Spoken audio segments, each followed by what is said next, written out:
church service in Gatanga constituency yesterday, Sunday, the 18th May 2025. I received intelligence reports that President William Ruto had ordered that I be dealt with once and for all. And since the goons sponsored by the state on several occasions had failed, police and other state security agencies had to come in. At about 11 a.m., same Sunday, 18th May 2025, this information was communicated to the Inspector General of Police, the Director General of the National Intelligence Service, and the Director of Criminal Investigations by the CS Interior Kipchumba Murkomen, and consequently, a killer squad composed of 101 lethal and dreaded officers from the administration police and seconded to the National Intelligence Service, accompanied by officers from the DCI, the Anti-Terrorism Police Unit, the General Service Unit, and the regular police were deployed. This killer squad have been carrying out extrajudicial killings and abductions. Yesterday, they were mobilized and cordoned off and blocked all exits from Gatanga constituency. This squad was armed to the teeth and hooded and with masks to conceal their identity because of the heinous acts they wanted to commit on us. This is despite that there are existing guidelines from the High Court that officers should be in uniform and not conceal their identity. At about 2:30 p.m., we received further intelligence from the deployed patriotic officers who are not in agreement with the information that they had clear instructions to plant arms and weapons in our convoy to provide evidence to arrest us and get evidence that they could charge us with in court. After about 30 minutes, the killer squad was joined by their counterparts who are highly trained in the use of biological weapons. Their instructions were to poison me through inhaled chemicals that would paralyze my brain within 3 months. This was the intent and the purpose of the whole operation. My team and I sought alternative routes as guided by the deployed security personnel, majority of whom are our supporters and opposed to what is going on. We have credible information that President Ruto has directed that my private security personnel be disarmed and be targeted for withdrawal of their licenses so that they can leave me vulnerable to allow room for goons to attack and possibly eliminate me. President William Ruto has expressed ungovernable anger that the state-sponsored goons are being overpowered by my private security personnel who are licensed gun holders. President Ruto is furious that the people of Kenya have not forgotten about the Kiambaa church massacre, where children and women were tortured in the 2007 and /8 post-election violence, and is unhappy that I keep on reminding the people of Kenya of the heinous act. I want to say that although Kenyans forgive each other, they cannot forget this, and there is nothing the president can do about it.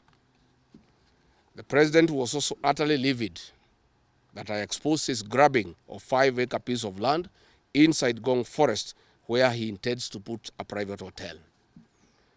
About my statement on post-election violence, this was a precautionary statement and not incitement. It is based on historical facts and past electoral experiences of 1992, 1997, and 2007 controversial elections that we must have a free and fair election in 2027. It is my civic duty as a leader to remind IEBC, all agencies and institutions charged with election management, that they must deliver free, fair, verifiable, and credible election. I have heard the CS Interior and other pretenders to the throne claim that they will not allow political violence. I urge them to walk the talk.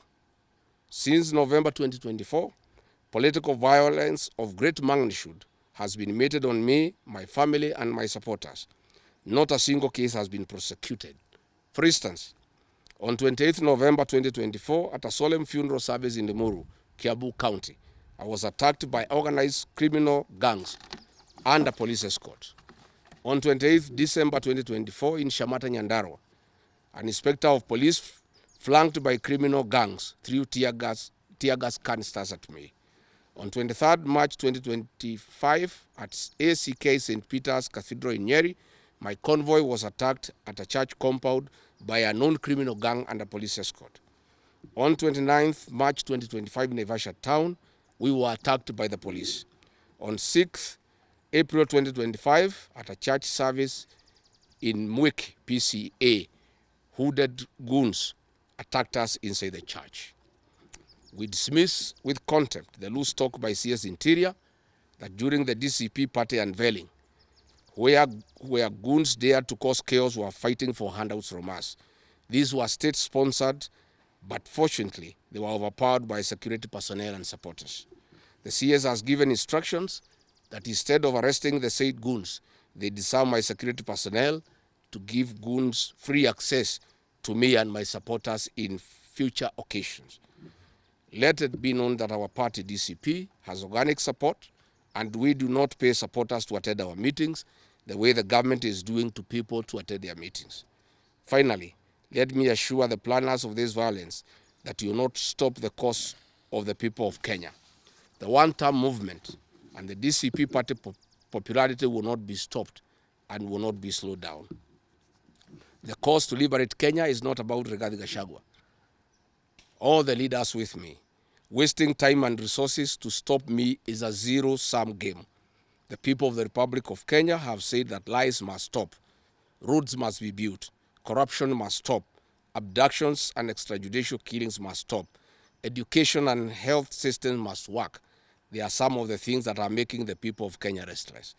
We are putting our supporters on high alert that they have the right to express their frustrations if injustice is meted on us.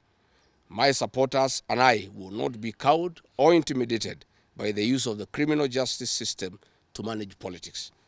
The drama of waylaying us on roads should be stopped.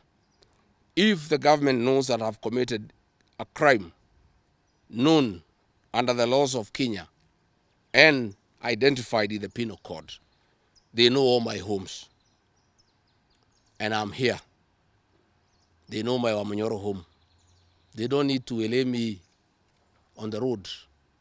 Let them just come here, and if we have committed a crime, they can come and arrest me and take whatever action that they want to take. That is the end of the statement.